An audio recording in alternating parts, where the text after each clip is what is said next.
Okay, well, my name is Dan McCrary, and I've been at this a very long time. I used to get in trouble in school for it. This particular piece, the original was watercolor, and it's a Chrysler Town and Country Woody with another Woody reflected into the fender.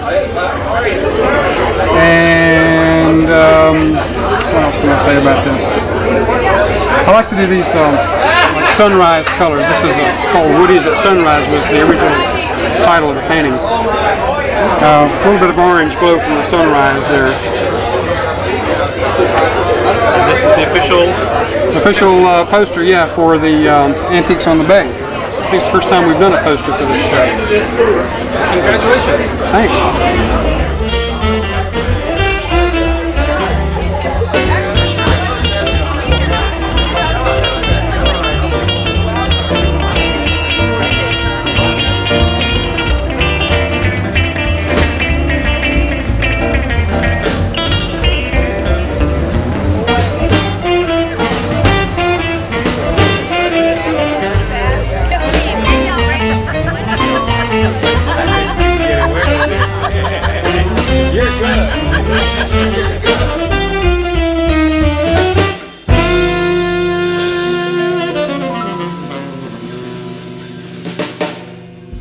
Hi, I'm Doc Watson, and most of you folks that are in the cars remember me from the Hearst days, and a lot of things from Hearst Oldsmobiles to you name it, we did it. And what we've done here is we created a new entity called Horsepower Fine Arts, which is part of the Horsepower Hall of Fame. And the idea of preserving the heritage of this industry is we're encouraging artists and representing a number of the automotive fine art members, as well as encouraging young artists to do portraiture and shows, activities, and what we're here with is the antique classic part of the show. And obviously St. Ignace is known for the great growth that they've had with their so-called big show. And we also have had Dan McCrary, who has done a piece of art for this show, which is the first one here, that has done the collectible piece for the so-called big show at St. Ignace. And it's fun. We're glad to be part of it. We're hosting a hospitality gathering tonight, and we appreciate you folks for being here, and hope all the folks that get a chance to see this video will come to St. Ignace in the future. And if not, we'll see you at another show another time. Okay, my name's Ed Raby in St. Ignace, Michigan, and we are hosting the 6th annual Antiques on the Bay car show. This event came to being 7 years ago, actually, because the purists who were originally a big part of our St. Ignace car show, we were losing them. The street rods kind of took over, and they wanted their car show back. So this show was developed, and it's taken off big time, as you can see. Each year we do a theme. This year it's Woodies. Last year I believe it was 50s convertibles. The year before it was orphan makes. And each year I choose a theme to get more people to bring specialized vehicles. And the car show is actually tomorrow, all day Saturday. We expect anywhere from 180 to 190 vehicles on this very location. It's very tight, but we have some creative parking going on. And something new this year, we decided to add the automotive fine arts display, courtesy of Doc Watson of Hearst Shifter fame. Doc, of course, developed the Hemi Underglass, the Hearst Harriols, the Jaws of Life, and a lot of other product for Hearst performance products back in the 60s. So this is Doc's party. Tomorrow will be mine on the dock.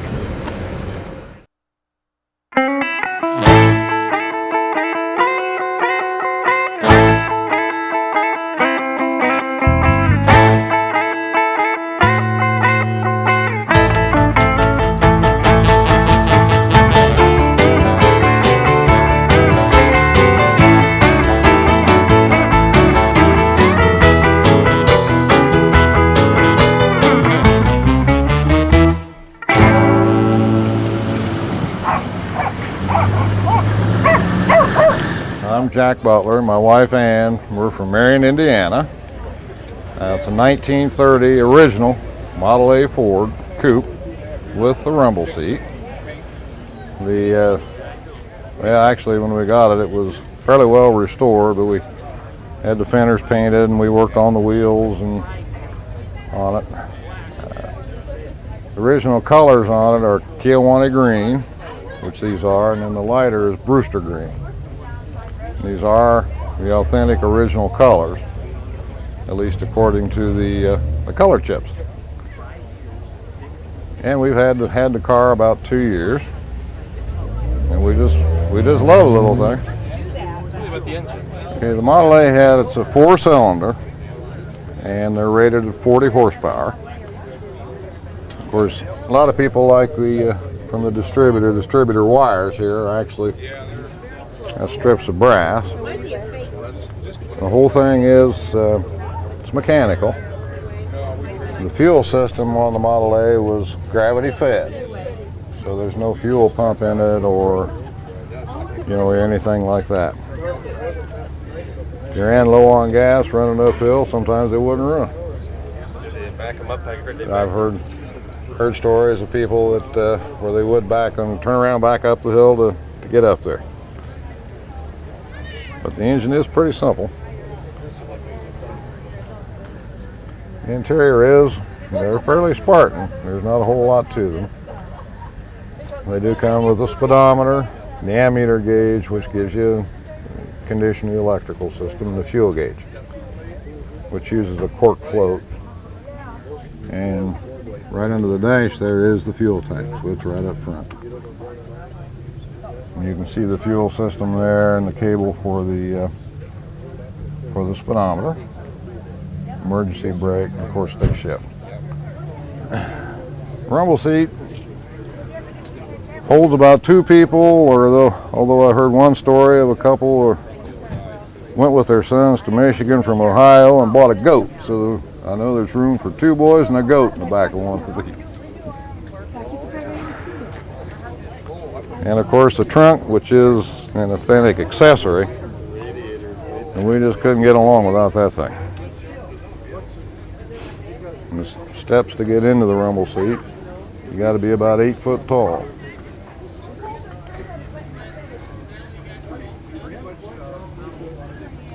But we have a lot of fun with it, and we enjoy it and drive it. Okay, my name is Mike Hines from Cadillac, Michigan. This is a 1914 American LaFrance Fire Chief's car. American LaFrance built 10 of these back in the early days. And this one here happens to just be a copy of the real one. A friend of mine has a real one, and I copied his real American LaFrance. It's a 4-cylinder engine, 600 cubic inches. Holds 4 gallons of oil, 8 gallons of water. Cruise speeds 45, 50. Top speed's about 80.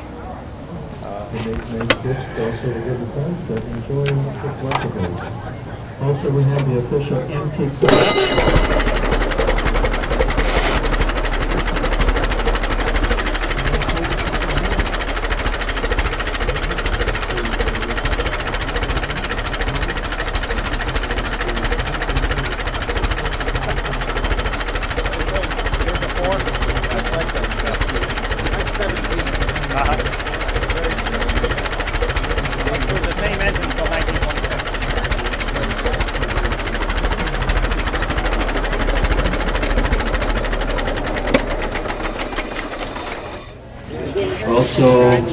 Thank you for showing us the car. You're welcome.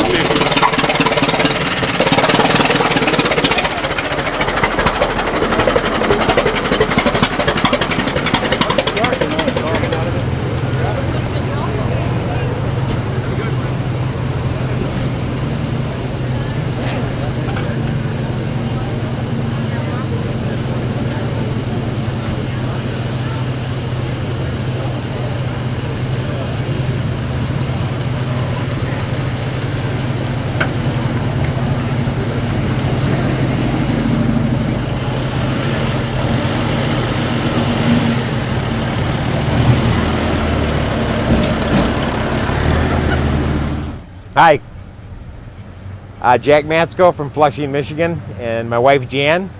We own the car for about the last 4 years. It's total original. It's got a 283 engine, 220 horsepower. It's 3 in the tree. It's been to approximately 12 car shows, and it's won almost 20 trophies.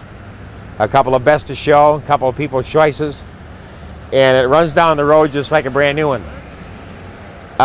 It's been restored in 1991. The color is Harbor Blue, and it is a total original car. A couple of touches that we've done to it is we got the original 1957 A&W tray from the A&W in Flint, Michigan, or Flushing, Michigan, which they just moved to, and a couple original A&W mugs. And I also had a few of these around. I had a few of the old drive-in theaters. At the drive-in, this is where we put them, and I have a couple of those. Just kind of a little nice little touches that we like to have had in the cars for the display. What's rare about the car is the color. It's called Harbor Blue. It has a lot of nice features. It did come with a lot of options that are on it now that were not on it, such as the spinners were an option. The mirror on the right and the left-hand side was a dealer installed option. It was not an option put on by General Motors. The dealer put them on. And this also was a radio delete car. It was a deleted radio car. We did put a radio in it and the antenna on the back. Now, on the antenna on the back is just one antenna, and on the left-hand side is you do it by hand. But if it had a dual antenna, if the car had a dual antenna on it, you'll see one on each side. The one on the right would normally be a power antenna, which was an option at the time. The one on the left was just one that you'd put up and down by your hand. A lot of people did not know that, and it also came, if you wanted, rather than the antennas on the back, they had an antenna on the right front fender. A very unusual car in the way it was described. I kind of put it back to where it was when I was a kid. The only thing that's not stock in the car, I have one glass pack, one steel pack on the muffler. It's kind of enjoyable to drive. We have a lot of fun. It creates an awful lot of looks. The interior's all original.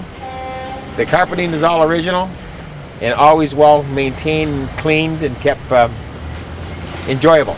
The gas tank on the 57 is right there, which is kind of unusual, but that's where they put the gas tanks. And now that you can't get lead, I add lead to the gas, and it kind of makes it run a little bit better, and I run premium gas in it. You really didn't have to, but I wanted to make the thing run better, so that's how we make it run better, with lead in the gas. Underneath it is probably just as clean as it is on the outside. It's been a feature car at a lot of car shows, including Antiques on the Bay here, and also the main St. Ignace show, which is the big one where 3,000 or 4,000 people are involved, and the cars are involved, where they come up with 200,000 people. 200,000 people come into St. Ignace usually. I can't be here for this one, so I came to this one instead, and my wife and I enjoy it. And it's kind of our little pride and joy, and the next car that I get, I'm going to try to keep this one, and I want one just like it, only in a convertible.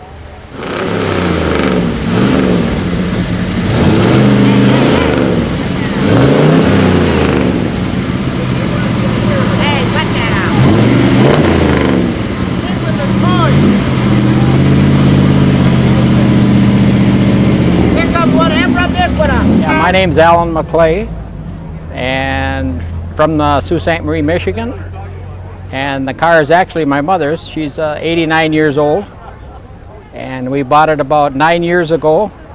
Was sitting in up by the Lake Superior State College. It had 4 flat tires sitting on the ground, and we paid $350 for it. Looks just about like it does now. It has 69,000 miles on it. 413 with 350 cubic inches, and she put new tires on it and got it painted in Canada when the price difference was a little better over in Canada with the discount. So it's kind of a salmon pink color, and it rides real good. And there was only 1,312 made, I believe. So what year Imperial is this? 1961 Chrysler Imperial. The headlights are kind of unusual. You just don't see the 4 headlights sticking out like that. A little harder to clean and wax, but they're kind of unique.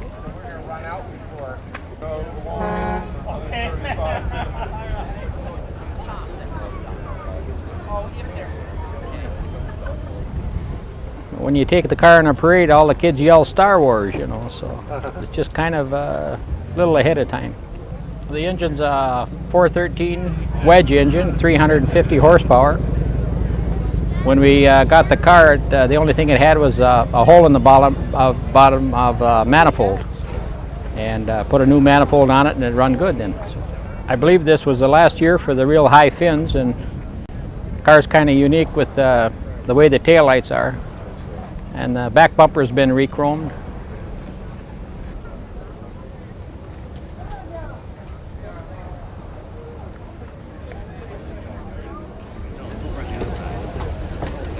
So what's it like driving with that square steering wheel? Is that? Doesn't affect your driving at all, and it's got push button, power windows, power brakes, power steering.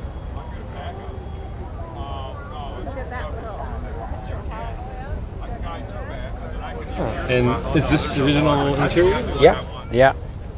Yeah, it's got a couple little flaws, but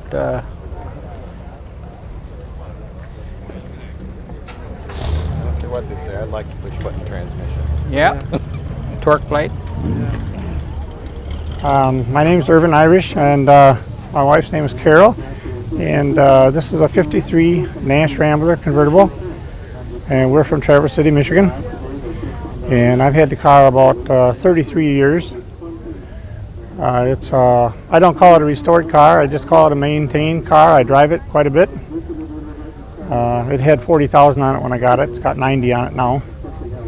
And it's just a good road car.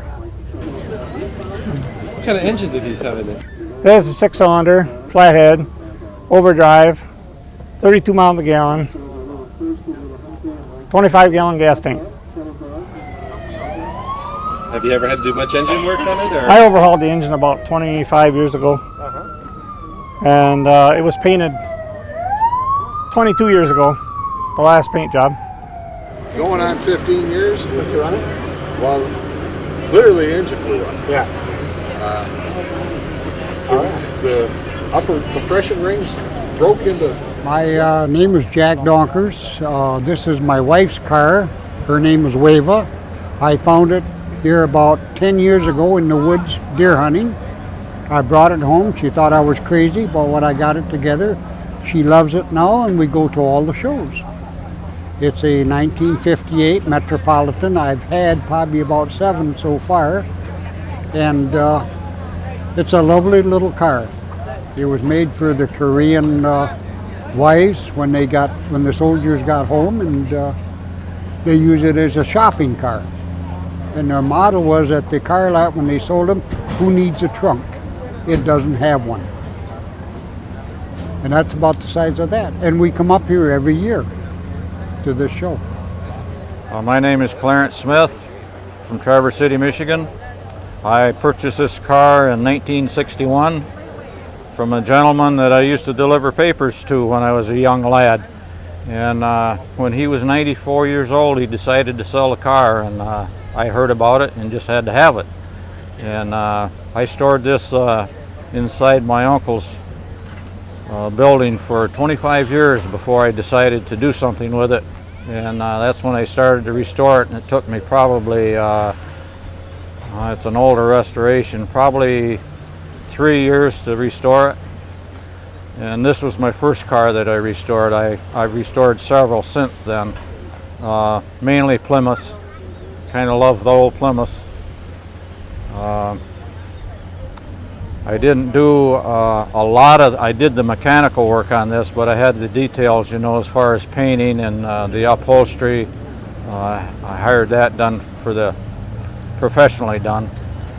And tell everybody what it is, a 37 Plymouth. This is a 37 Plymouth 2-door sedan. It's got a little 6-cylinder flathead engine in it. It runs very well, steers well, rides well, goes down the road nice at about 55 miles an hour. Is about as fast as I drive it. The wood grain around the windows and the dash is all original. I didn't touch that. Had it reupholstered. New carpet on the floor. The glass has all been replaced on it. The running boards have been re-vulcanized to the original pattern. Have a gentleman down in Georgia that re-vulcanizes those, and he does a beautiful job. As you can see, it's original pattern, as well as these side panels here. There's a company in New Jersey that reproduces those, and those generally deteriorate over the years. Original pattern. They had like a flat back trunk, and kind of like the PT Cruiser you see today with that flat back, but this happens to be what they call a humpback.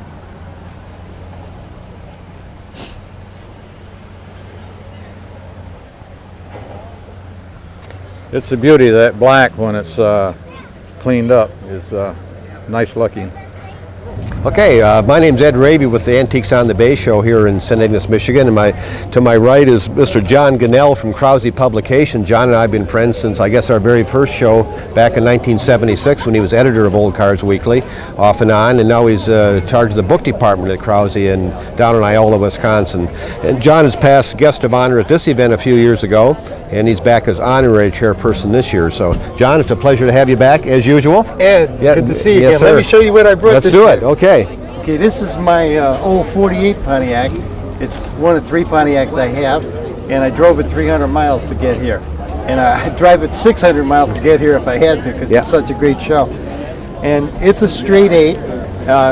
It was made right after World War II, so it has kind of the styling of the pre-war cars. And they kind of kept it that way, and kept the old-fashioned body, and really didn't modernize the cars until into the 50s. So I kind of like it because I was born in 47. 48, this was a new car. I looked out in the street and seen all these fat fended jobs, and I just loved them. I guess, you know, if I brought it back next week, I'd have to make it into a low rider. You have to do something, yeah. But it's a beautiful car. I bought it beautiful at body. the car corral down at Iola, and I paid just over $4,000 for it. I've done very little to it. So it's a pretty good car. Yes, it's very nice. It's not restored, and I don't have any plans to restore it. Why should I? No. The Not best many- thing you can do with an old car, I think, is to buy a pretty good one. Yeah. And you don't have to spend a lot of money on it. It's cheaper in the long run, we Yeah. believe, to get a good one to start with. So your show here has been, I mean, this is my 3rd or 4th or 5th Right, year here. yeah. And every year I come and people are saying more and more about this. Yeah, I know it. Antiques on the Bay. So I Yeah, think it's starting this to get a is good gonna be reputation. We're real happy about that because we needed to get back to the purist. We kind of got away from that in the 80s at the big show, as we call it, that will follow here next weekend. And it just was a transition that nobody could control. It just happened. And so we thought, well, gee, let's do another one and just keep it for the original restored vehicles only. And into its 6th year, and I think it's got a good life now. People talk about it, and they're here. And each year we choose a theme. Well, this year was Woodies, and we got some awfully nice wood-bodied vehicles. And we don't know what we'll do next year, but we'll do something special again. You know, the show's got its own energy, and Yeah. it's kind of building. And people like the trophies. They were talking last night. I was sitting around at the hotel talking to people. They like the trophies. They're competitive when they come up here. Sure. And it does draw better cars because It of does, that. You know, yeah. Not mine, but some of those real show cars, and you see them here, and they're just absolutely. And it's got a lot of unusual cars too, like Durants and Oaklands and Pierce Arrows that you don't see every day at the shows today. Right. And I'm impressed how many people drive them in. I know it. We're a long way from everybody. Yeah, you don't see we're the 300 trailers miles here. from your house, and it's just the nature of the beast. But they find their way to St. Ignace, and we love them all. So, and I think a lot of folks come to try and get that grand prize, the 2 nights at the Grand Hotel, which is the best of show top prize, and that's a nice deal. Oh, yeah. And I think that attracts a lot of folks too that might want to try and compete for that. And but we have, a lot of people might want to meet John Gunnell, and he's here, and Bob Stevens from Cars and Parts, and David Lewis, the Ford expert, and Pinky Randall, the Chevy guy, and then Dick Kuhn this year. We bring some high caliber people, celebrities, to our events to headline, and it's a good opportunity for people to meet John Gunnell here, that read about him and follow his career through Krause Publications. So I'm happy that they like to come here too. It's always a pleasure to introduce Pinky Randall to our audience. Pinky is known far and wide around the globe as Mr. Chevrolet. Pinky is a past guest of honor of our Antiques on the Bay show and has been returning as honorary chairperson for several years. His collection is legendary. He's from Houghton Lake, Michigan, and it's always a pleasure to welcome Pinky Randall to St. Ignace. Welcome again, sir. Good to have you with us. Well, thank you. And Thanks for the invitation. you brought, of course, a Chevrolet. Yep. And I'd like you to tell us about it, if you would. Well, this is a 1948 Chevrolet Aero sedan. It happens to be was a California car. It was a real solid and straight car to start with. And so had it for about 25, 30 years. And last year we decided it should get restored. So we gave it a quick restoration. It was a fairly easy restoration. It's a nice car. It's beautiful. I like the lines on it. Yeah. Beautiful car. Very unusual color combination. Yes, and I'm questioned real frequently I bet. about, is that the real and true color? And it is. Yeah, I'm sure it is. Yeah, it's beautiful. Very unique. Fleet Line's a real unique car. It has the lower windows, Yep. and 15-inch wheels. Right.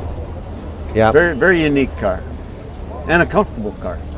Tell us about some of your other cars. I know you've got a whole collection, we got massive a big collection. stable full of them, probably another couple dozen cars at home, but we've stuck just for Chevrolets. We like the best, of course, you know. And there are other kinds, they say, but anyway, we've got the three 1914s, a Royal Mail Roadster, and a Baby Grand 14, and then we got this Light 6, which is a very rare and unusual car. And we're just getting that ready to take to Calgary next week. We'll be driving up through here next Thursday and on our way. And then we've got a rare and unusual V8 Chevy Chummy Roadster. It's another one. Our little red Speedster, which I see, incidentally, was pictured on your summer tour guide here. Yeah.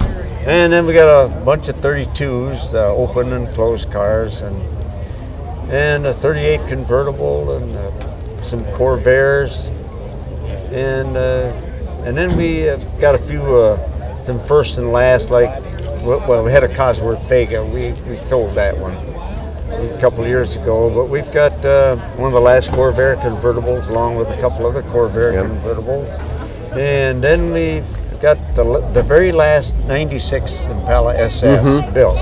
Had the honor and pleasure of driving that one off the assembly line. That was a real nice thing. And we've got a bunch of memorabilia. Yeah, your memorabilia collection is legendary in the car world. Yeah, it's a 45, 50-year collection, and so it's rather unique and unusual. And we have a lot of people come visit us from all over the world. Yeah. And it's not a business, but it's just a private collection that we really enjoy. You're a real asset to the hobby. You're also past president of the National AACA. Right. Several years ago out of Hershey, Pennsylvania. Yeah, I remember we were down at Hershey that year. That you were the national president. And that happened to be the 50th anniversary of Antique Automobile Club of America, so it was a double honor being the president. And you've been honored, as you should be, because you've been such an asset to this hobby, passion, obsession that we call car collecting. Any one of those three words fit, I guess, depending on who you're talking to. But so it's always a pleasure having you with us in St. Ignace. Well, I'll tell you what, I always enjoy coming up here, and it's always great to renew acquaintances, the old and the new, right. Seeing the people and seeing the cars. Yep. The cars are an excuse to get here, but it's the people that really make it great, and we enjoy it. It's a nice, low-key weekend. Right, yeah, with this. So again, a pleasure, as always, sir. Thank you for being here. Well, thanks for having us. Okay, Pinky. You betcha. You bet. Thank you. Well, it's always a pleasure to bring a noted car person to St. Ignace as guest of honor for Antiques on the Bay, and we outdid ourselves this year with Mr. Richard Kuhn from Detroit. He's known far and wide around the globe as probably one of the finest collections, personal collections known to man, and also a previous owner and still a part owner of Lionel Train Company. He has a lot of passions, a lot of obsessions, as we all have in this wonderful hobby, and it's a great pleasure to introduce to you, your audience, Mr. Richard Kuhn. Welcome to St. Ignace, sir. Yeah, it's a great pleasure to be here with you all. This year. Well, yes, we are too. Lynn and I are both very pleased. And it's an honor for me to have you here. Good. And you brought three of your vehicles. I might want to just kind of talk about them and sure. To explain to the to the video audience what we have here. All right. Let's start with I'll take it there. All right. The car right behind me is a 1939 Lincoln, one of a kind, one-off, made by the Lincoln Motor Company. And it was made for King George VI and Queen Elizabeth of England to go on tour when they dedicated the Queen Elizabeth Way in Canada, their first superhighway. And we have pictures, as you can see, in the car of that event, very memorable and historic event. And then that was in 1939. In 1959, Queen Elizabeth and Prince Philip came over and took the car out of the Henry Ford Museum in Dearborn, Michigan, to go on tour again. And the car went back into the museum, and in subsequent years, probably, I don't know what, about 12 years ago, 13 years ago, I bought the car at auction at the Henry Ford Museum. In fact, somebody else bought it at the auction, and I bought it 2 days later from the one who bought it at the auction. And we've had it ever since. The car in 1989, well, it was more than 13 years ago. It had to be about 15 or 16 that I bought it.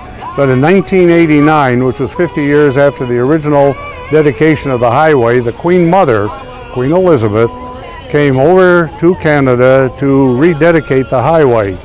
And at that time, the Canadian government contacted me and said we'd love to have her ride in that car again, the one she rode in 1939 to dedicate the highway.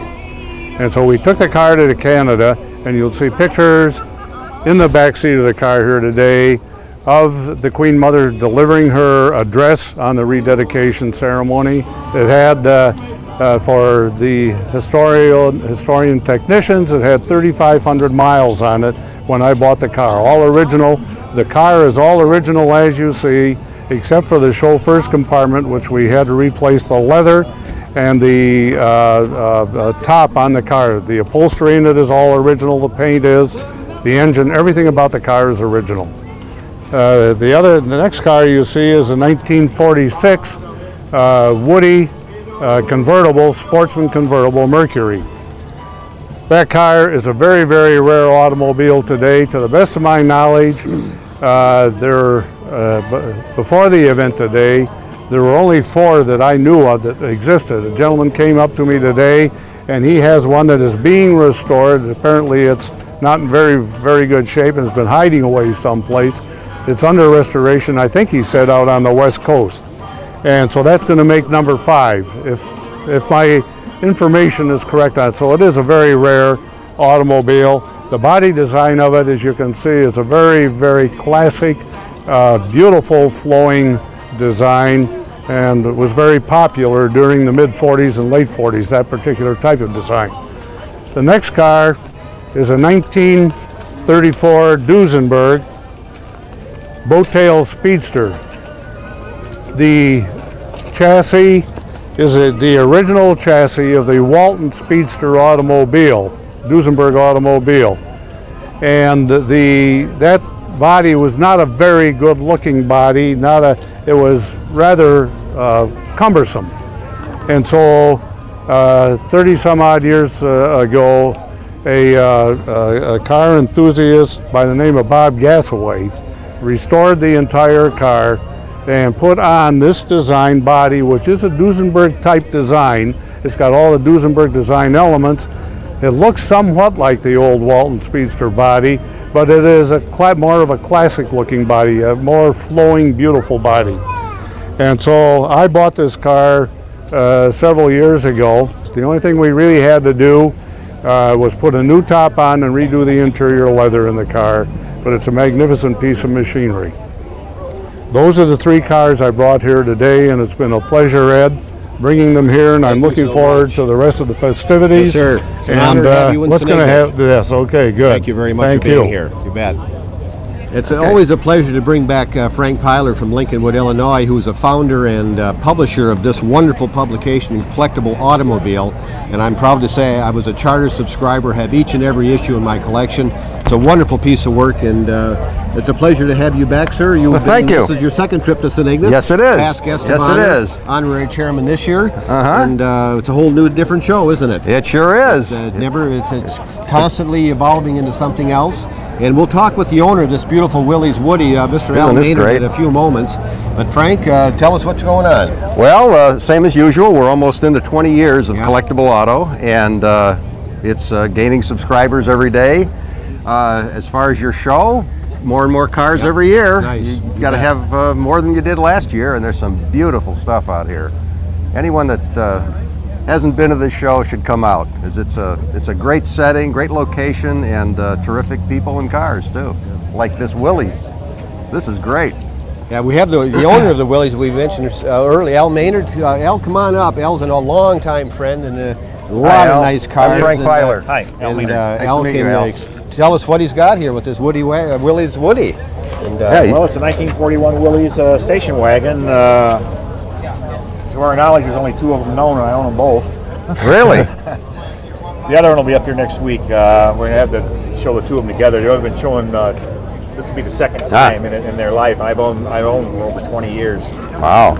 So, did you do the restoration yourself? Yes, I did on this one. I did majority of it, other than some of the woodworking stuff. Where do you find parts for a car this age and this rarity? Some old Willys dealers. They still exist, huh? Well, not really. But parts are pretty rare for the car. There are some things that are very unique on the car, and we had a lot of problems finding the parts, but we got everything correct on it. Oh, that's beautiful. I've never seen one before. Well, most people haven't. Very good. Thank you very much. Nice to meet Al. you. And Frank, always a pleasure to have you in St. Ignace, sir. Thank you, sir. We can do it again, huh? You bet. Thank I you hope very so. much. Thank you. Thank you. My name is Darrell Seabrook. My father, Bert, here, built this car. It's a 1936 Ford Woody. It took him about 4 years of his own time. Most of the wood come off our farm that's used in it. Yeah, this is the first time the car has been shown. It's got the standard engine, the 60 horsepower V8 engine. The undercarriage looks as good as the exterior. He could probably tell you more about the car than I can. It's just that he's a bit gun-shy when it comes to this. So, anyway, what you see in there is my father.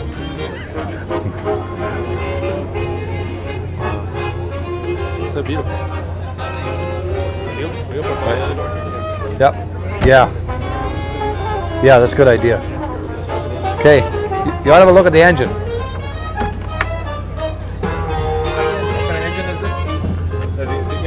Tell me about the engine. What kind? Well, it's the original engine. Yeah, Ford 60 horsepower V8. 85, isn't it? 85. I'm sorry. Yeah. Yeah, and it was. It's been rebuilt. Runs very nice. As I said, this is the first time this morning that it's actually been out, other than during the process of building the car. So. Hi, I'm Dick Tobin. This is a 1948 Packard Woody wagon, built in 48, of course.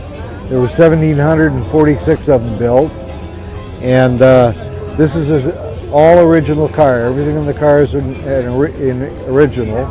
The car was in a museum about 30 years, and the museum unfortunately went belly up, and so we were able to get it in pretty original condition. The car has a standard 8 engine, 130 horsepower. It's a 120-inch wheelbase, and comes complete with the normal accessories of a 1948 Packard: the sun visor, the spotlight, and the swan on the front. Very important, the swan on the front. All the interior works, and all the electronics are original. The engine, of course, has about 50,000 miles on it. The car does. And we drove it down here today. It drives beautifully. Little coaxing that my amateur mechanical skills are called into play now and then, but that's about what you expect. If you notice, everything around 1948 period was maroon. Our Chevrolet next door and the Mercury down there. So maroon was a very popular color right after the war. So this is a good example of of a typical 48 car, and a Packard, which of course was a pretty heavy car when it was built. My name is Wes Meyerich, and I live in Belmont, Michigan by Grand Rapids. And I bought this car in 1950, and it was my everyday driver for 14 years. Never been restored. I put over 100,000 miles on it, and I've patched up some rust spots on it and tried to maintain it.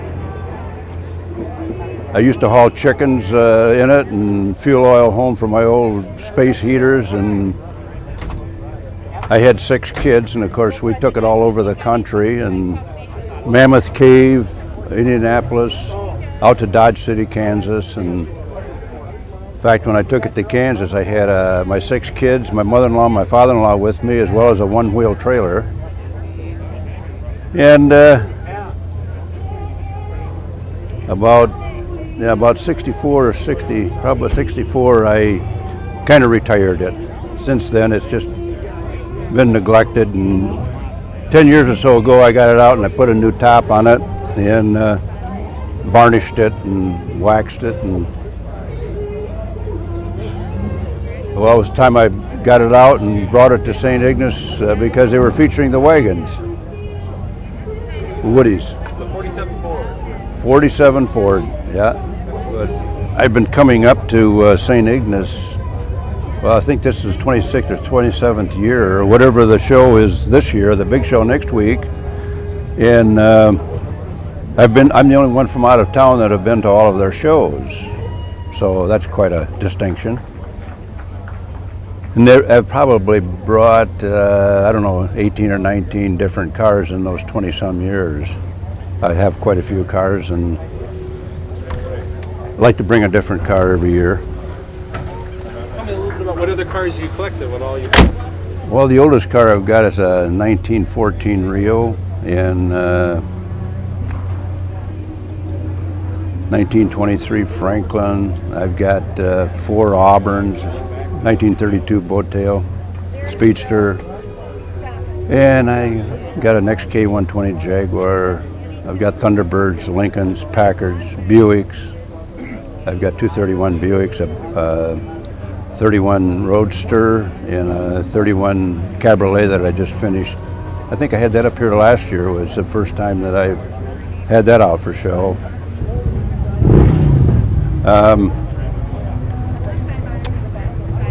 I've had my 57 Thunderbird up here, and I guess the newest car I ever had, I've got a 64 Buick LeSabre Sport Coupe that I had up here a couple of years ago.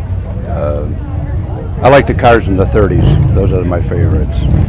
This is kind of interesting because when I have 5 daughters, but when these girls, they were about a year apart, they're the 4 oldest ones, and when they were in their teens, why they were embarrassed to be riding in here. I said ashamed, but they weren't ashamed, they were just embarrassed. And anyway, now they think it's cool, but that's a picture of my oldest one, and she's 54 now.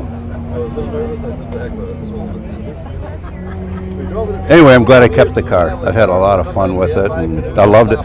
And you know, it's kind of neat because the reason I kept the car is because it wasn't worth anything. You know, when I think I probably could have gotten $400 or $500 out of it. Did you see the little models that they make of this car? I'm not sure what year this is. Well, it says 46. No, 48.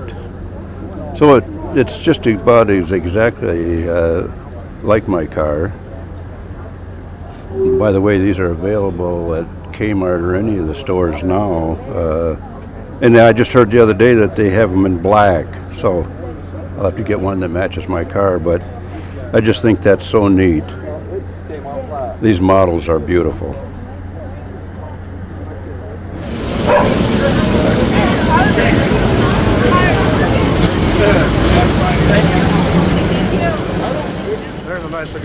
My name is John Slusar. I live in Milwaukee, Wisconsin. This car is a 1949 Plymouth Woody wagon. It's the P18 model, Special Deluxe. 1949 was the first year that they came out with the steel Suburban car. So this is the second last year that they actually made a wooden body.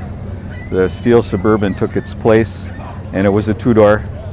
And 1950 was the last year that they made the P18 Special Deluxe Woody car. The Woodies are four doors. The steel Suburban was a two-door. I bought this car about 7 or 8 years ago. It was in the midst of a restoration. Some of the paint and wood staining and varnishing had been started on it, and I picked it up from there and continued the restoration, mechanically rebuilt it totally, put the wide whites on it, all the options that are in it, including the radio and the antenna, and the sun visor and stoplight finder that we use with the visor, so you can see a stoplight without ducking your head down to see it. Okay, this is a Fulton traffic light finder. It was an accessory that was made by the Fulton company, who made probably most of the sun visors you see on old cars today. They made accessories of all types way back into the 20s. But during the 40s, they made very popular sun visors. And when you have the sun visor in place, it's very difficult to see suspended traffic lights. You have to duck down and try to look up, and you can't do that. So this prism is designed to bend the light, and although you don't get a clear view of the stoplight, you can see what color it is. And so it's easier on your neck when you have to stop and start at a light. I put in suspension modifications to make it drive better and rebuilt the engine completely, put an overdrive transmission in it. They were not available in 1949, they came out in 50. But the later models do bolt up, so I made that change. It's 25% reduction, makes it much better to drive down the road. Put a stainless steel exhaust on it, and I added a trailer hitch. Maybe see, I built a trailer for it, which is a replica of a 1947 Kit Corporation trailer. They call them Kit Campers. They were originally built in kit form, but only for a brief time. And then after that, they went into regular production. The earliest models had a single door and no fenders. And then they added a second door, and then the final version, which this one replicates, had fenders and two doors. The inside has a 6-foot by 4-foot sleeping area. I use an air mattress in it. It's a mattress that came from a Dodge Caravan. It's a little accessory you could buy. And I added a roof vent because the interior is cozy and two people can get more than warm as toast just by being in there for about an hour on even a cold night. So you need to exhaust the hot air. The interior is all wood, as you can see, and there is inside shelf storage. I built it myself, and I started out with a Menards fold-in-half utility trailer, and I narrowed it and then built the rest up with plywood, and I sheathed the exterior in aircraft aluminum. The fenders were made by a company in California called Polyform, and they replicate the original fenders that were used on the Kit Campers. And I made the interior in the back pretty closely follow the original design, but I used a Coleman camper stove with a white gas fuel. It has a Coleman ice box and a water tank. It fills on the top and gravity feeds down to the faucet, so I have running water. The storage area here, and I added this table to make more workspace. It's pretty popular, and I do use it camping. I'm living in it on this trip. I've cooked all my meals since I left on this stove, and I sleep every night in the camper. It's been great. It's much nicer than a tent because when you pull up, you're set up. The picnic table that I have with it was made in 1947 in Milwaukee, steel and masonite. That's a nice accessory for the camper, and generally when I camp with this, I put up a 12 by 12 screen room, a bug room that I bought at Kmart, modified for the purpose, and I can actually open up the lid and cook and sleep in the camper and sit at my table and eat bug-free inside the screen room. So it's not set up that way here, but that's generally what I do at a campsite. So that pretty much describes it. Excellent. That's just such a fantastic camper. It's great. It's very popular. I took this camper to Effingham, Illinois 2 weeks ago to a VW meet. I have another wooden wagon that I built from scratch. It looks like a 1940 Ford Woody wagon. And I took it down to Effingham, 350 miles south of Milwaukee where I lived, and lived in this camper for that week. And here I'm doing it again, 350 miles north. So kind of an interesting hobby, kind of crazy. It's a great pleasure to introduce Bob Stevens from Sydney, Ohio. Bob is a past guest of honor at this event, Antiques on the Bay, and of course he's back as honorary chairperson. Met Bob in 1974, I guess. Yeah, back in the 70s. When we first started doing the St. Ignace Car Show.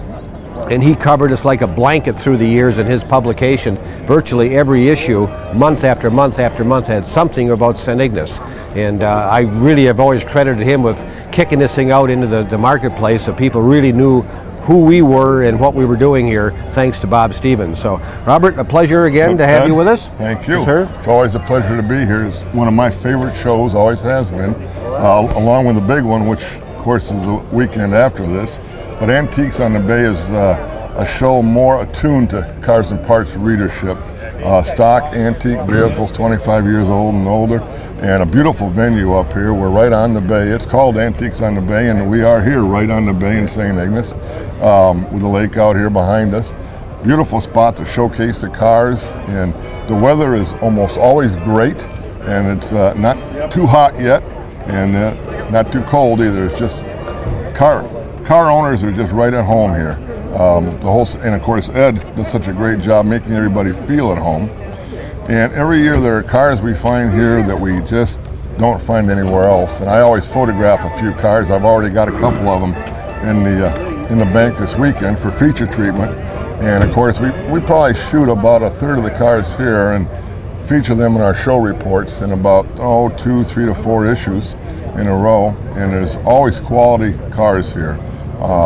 This year they're focusing on the Woody, and we've got wagons, we've got convertibles. There's a Mercury Sportsman here, just an outstanding car out of Dick Kuhn's collection, who's a guest of honor this year. But there are at least a dozen Woodies out here that are just would be best to show about anywhere. And also we have a Duesenberg and several other classics. There's a Pierce Arrow here that's very, very interesting. And again, draws a good crowd. A good lineup of cars, and we're here every year, and we'll be as long as I'm able. I'll be here. And Bob, of course, is kind of like you said, this is more his venue for the magazine. But if you're a cars and parts reader, and I hope you all are, you should be if you're not.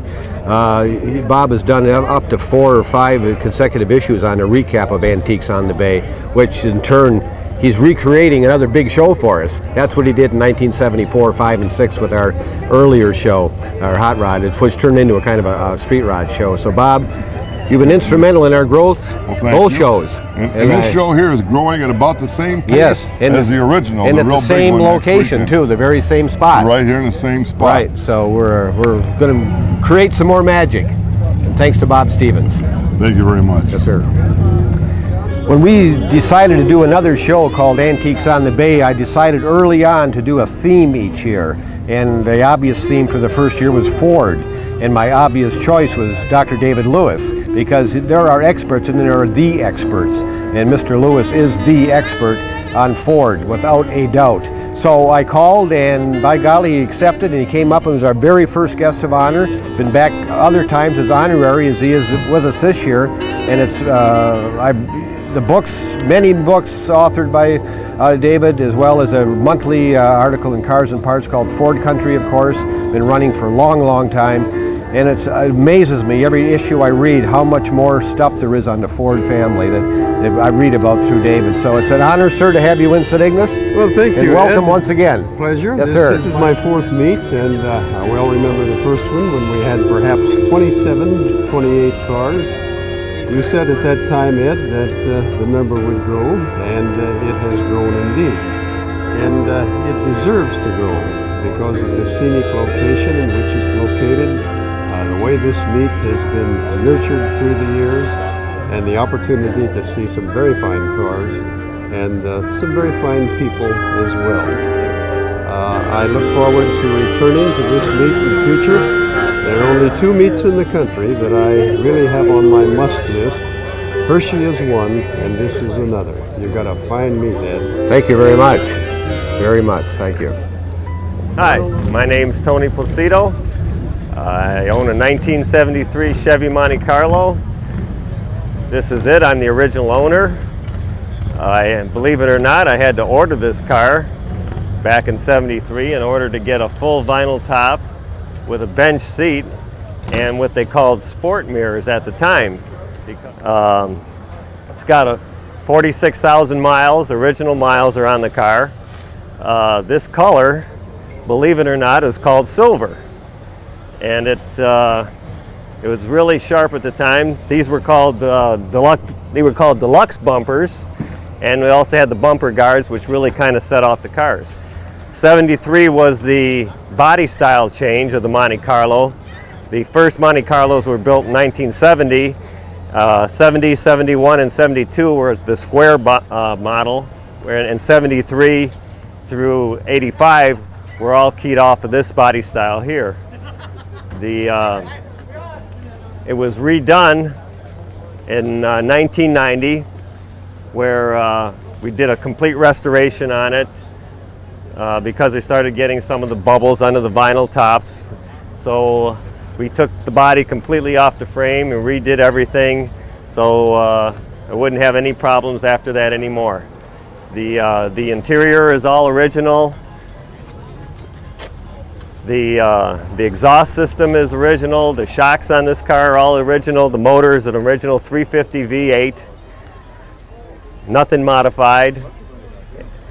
And this is exactly how these cars were made and exactly what they look like. As you can see, it was a poor man's Cadillac. I spoke with one of the engineers at the GM Tech Center a while ago, and Chevrolet at that time was one of the lower classes of cars in the 70s, and when they came out with this body style, they had a big competition with Oldsmobile and Cadillac because they weren't supposed to have a car that was this nice. So I guess General Motors had quite a battle going on between their different divisions at the time. The '73 Monte Carlo had some really beautiful lines in this car. We celebrated a 25-year anniversary just back in '98 at the GM Tech Center. We had this car, was the feature car there. It's all original, that hasn't been redone. That's the original spare tire. They had a 1/2-inch white wall in '73, which was quite the thing at the time. And their gas tank, which still, I don't know why it was so hard to get to, was way under here. Hi, my name is Dick Oliver. I'm from St. Ignace, Michigan. This is my 1965 Corvette Coupe. In 1965, there were 8,186 coupes made like this. It is totally stock and it is all original. It has been repainted once about 15 years ago. It was in storage for 10 years prior to my getting it 5 years ago. It did come from the factory with the knockoff wheels and the side exhaust pipe. It has a 327, 350 horsepower engine in it and a 4-speed manual transmission, which were totally stock. The interior is all original. It has been kept but not redone. Just the original carpeting. It's got 59,000 original miles on it. It is a total numbers matching car. Everything on it is just like you see it came out of the factory. It was equipped just the way it sits now. I've had the car for the last 5 years. We just basically clean it, and I drive it at least 3 to 4 times a week during the summer. It is what's basically called a driver. I do have the original steering wheel for it. I put that one on because I do change the wheels. I also have a set of Krager SS, which were popular during the 60 areas, tires and wheels, and I put those on for the other types of shows, such as the Hot Rod Show and things like that. In 1965, it did come with the gold rim bias ply tires, which unfortunately back then those people couldn't really get the full potential of the car, because when I put my radials on it, you can notice a remarkable difference in the handling and the driving of the car, and you do realize the more full potential of the Corvette. No, my name is Ron Brooks. I'm from Twin Lake, Michigan. I purchased the 41 Cadillac in 1973, and I've been restoring it through the use of 6 parts cars. I've replaced everything on it except the body per se. I have a military World War II flathead V8 Cadillac engine in here that they put 2 Cadillac engines in an M24 Army tank during World War II. Army tanks held 2 Cadillac engines. I personally restored this myself except for sewing the leather. It's got 5 red cowhides in there. To find 5 red cows in the same pasture of the same color is difficult. Made 400 4-door convertibles. And the Cadillac LaSalle Club register only registers 56 at this time. I guesstimate there's 100 left in the world, maybe. I don't know if I should explain how to open the hood. You get the little lady right where it feels good.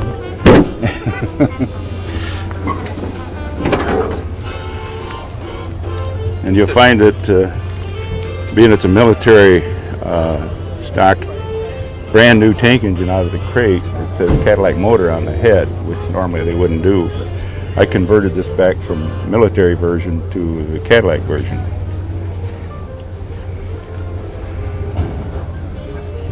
It has porcelain coated manifolds over the top of the engine, exhaust manifold.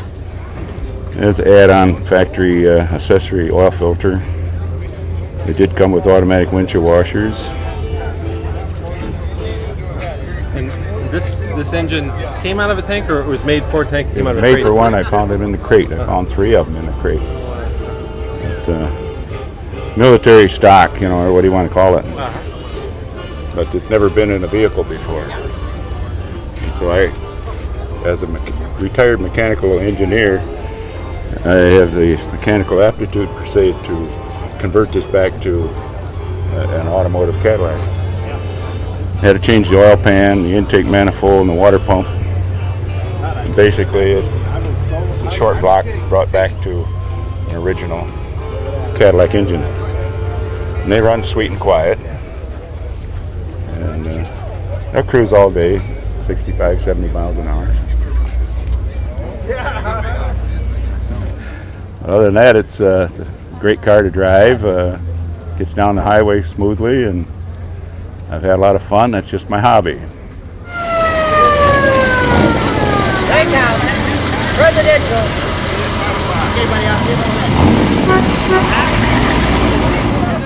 Hi, I am Marlon Bauer, and I'm from Grand Rapids, Michigan. And here I have a 1941 4-door Cadillac sedan. I've owned this car probably 10 years.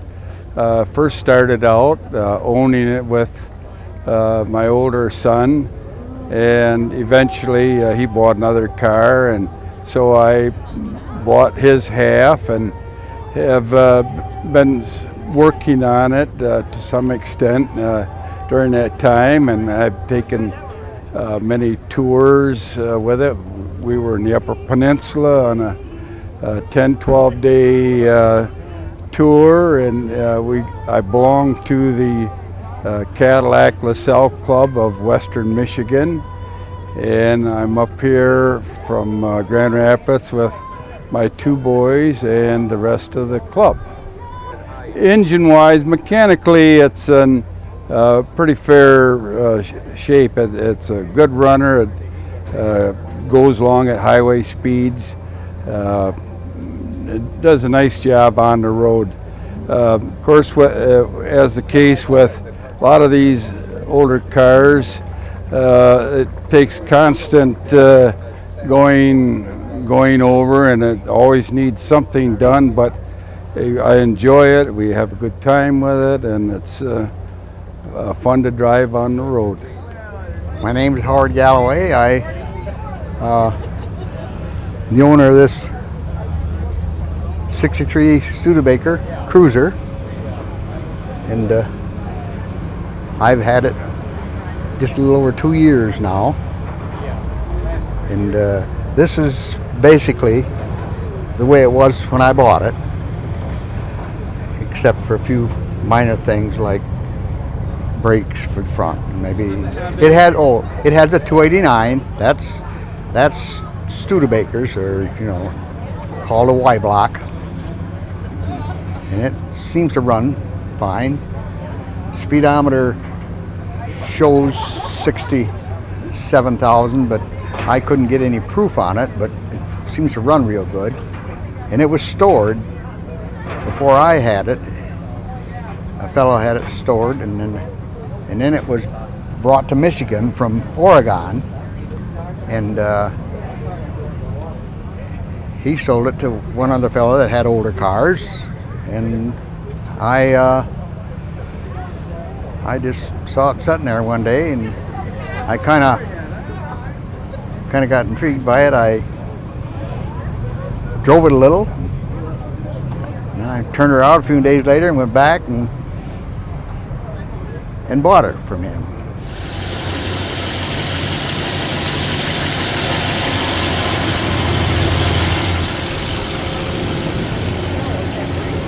Bob Gregg.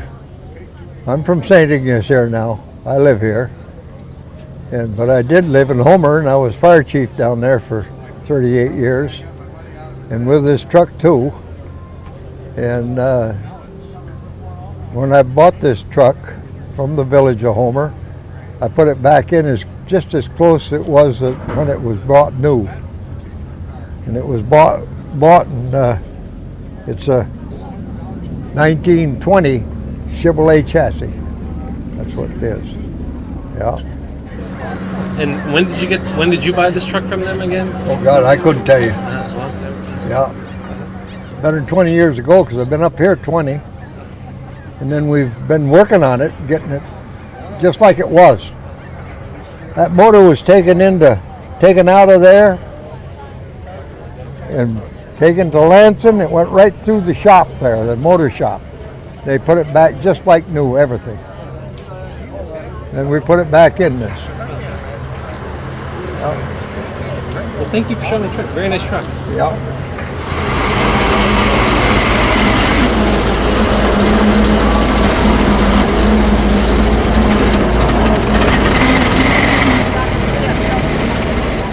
My name is Reg Roy. I'm from Manitoulin Island in Ontario, Canada.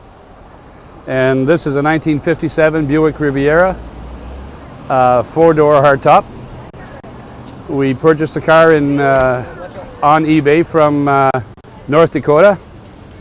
We had it shipped from North Dakota to Detroit and drove it from Detroit to home.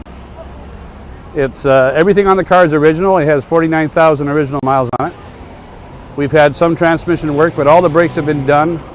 Interior is original. Engine's original.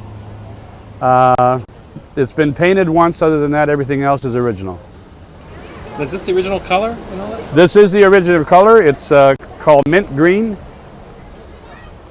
And other than the, we put radial tires on it. Makes it for a nicer drive. It cruises nicely at 70 with no problems. Does this have like a 364 in it, or what's it? It's a 364 with a Dynaflow transmission. She's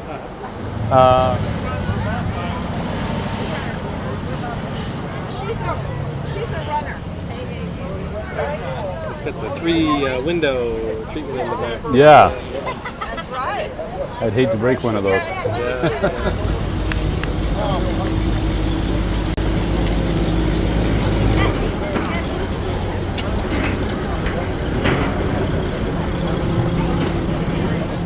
Okay, my name's Don Berg, and with my wife Carol, We're from Lansing, Michigan. And this is a 1958 Thunderbird, with the first square bird made. First four-seater. This is only one of about 68 left known to exist in the convertible style. Interior has all been restored. It's black and white is the original color. Has, like I say, power windows, seats, power top on it, clock, radio, everything's original on it, all the way through. Upholstery's been replaced, and door panels, dash pad. So basically you're looking at a brand new car all the way through on it. It has a exterior chrome dress-up kit, which consists of the headlight bezels and cowling in the rear deck area, which is an accessory in 1958. And what all was part of the dress-up kit in the? Around your tail light lens, this is all dress-up kit. It's an accessory, and that's part of the whole dress-up kit on the exterior of it. They also made an engine dress-up kit, Chromex, but this one doesn't have that on it. So, has a 352 V8 automatic, power steering, power brakes. Bought it down in Detroit area about 7 years ago. Been restoring on it for the last 7 years and getting pretty close now. Not too far away now. It's a good driving little car and just really enjoy it. Hi, I'm Gary Blakesley. I'm from Hemlock, Michigan. I'd like to tell you a little bit about my 55 Ford. It's the colors is tropical pink, or rose, excuse me, and snowshoe white.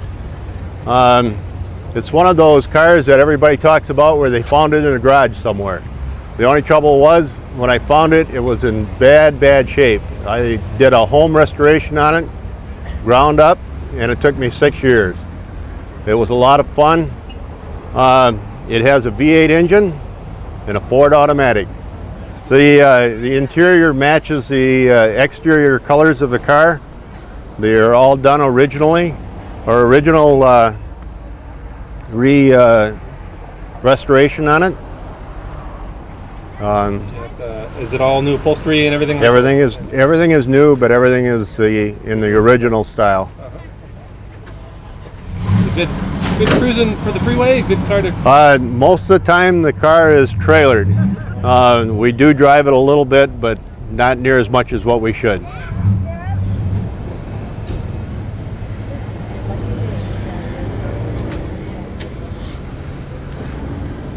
Hey, my name is Ken Hammer, and I own this 1949 Chevrolet Style Line convertible. It is unique in the sense that as a 49 convertible, it's rather rare. You don't see very many of them anymore. And it was the first all-new sheet metal, pre-war sheet metal, which made it unique for General Motors. I've owned the car 10 years and thoroughly enjoyed it.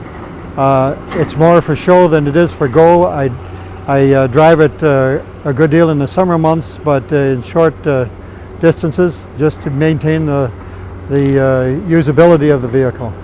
It was repainted 3 years ago, and the restoration was actually about 25 years ago. But it's in very good condition and generally always draws a lot of attention because of its age and its good looks. Okay, my name is Ross Noel. I'm from Midland, Michigan. I've liked cars ever since I was a youngster. My first car, I was 10 years old. I bought for $175, a 64.5 Mustang convertible. Fortunately, I still have it. There was a couple other cars I've always loved. One was this Amphra car right here. I've also got a Bricklin, a 75 Bricklin. I guess I like these orphan cars that they only made, a few of them.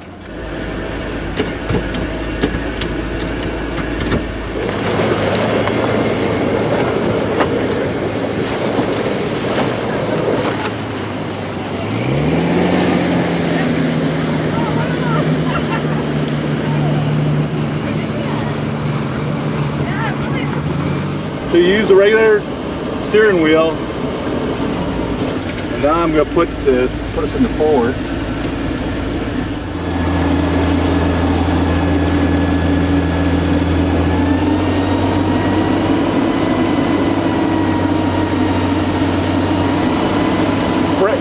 gotta learn in the Amphicar though, brakes don't work anymore. Speedometer quits working. Well, you do require to have your front bow lights and stern lights. You saw it has the boat numbers on it. It's got a bilge pump in here. When we get in water, we can turn the bilge pump on. And you can take on the ferry waves. Sometimes when you're driving, you need the wipers too. They say that if it's real rough and you're taking on water, you should put the top up and the windows up. Well, I think it's like that. You just get out of the water. These were made between 1962 and 67.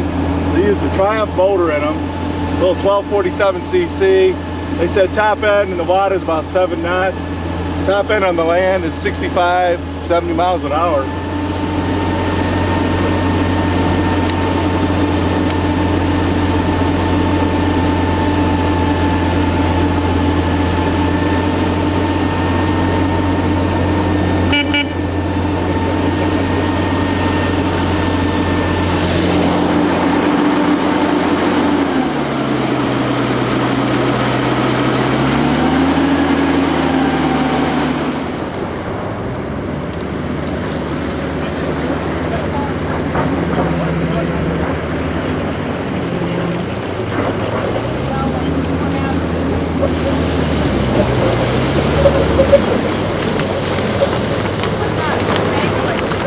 Three most important things when you take this out is you make sure you latch your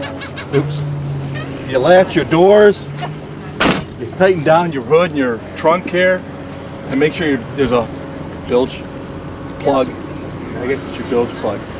Some people have taken them in and sunk them like that, but they're pretty hard to sink. There's a lot of movement in here. There's a lot of capacity of water. Make a noise, buddy.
Welcome to St. Ignace again, folks, for the 6th annual Antiques on the Bay show. Again, the weather was a little rough this morning, but we came through it in good shape. Bridge crossings were up yesterday by 16 cars, so we're getting real good growth in that event. We had 56 crossings. We did 40 last year. Car entries were down a little bit, probably due to the weather this morning. A lot of folks living close by probably thought it was going to be raining all day, but we had 143 paid entries. So good show, good numbers, high quality vehicles. Thank you all.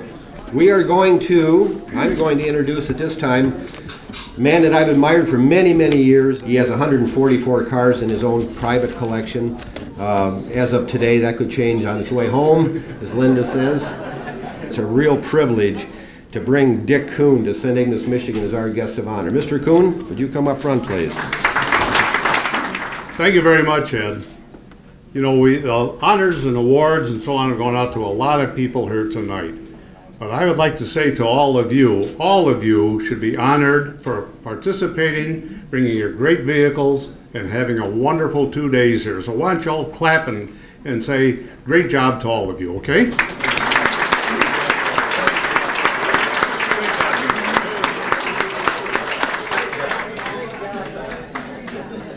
So I became a junkyard collector.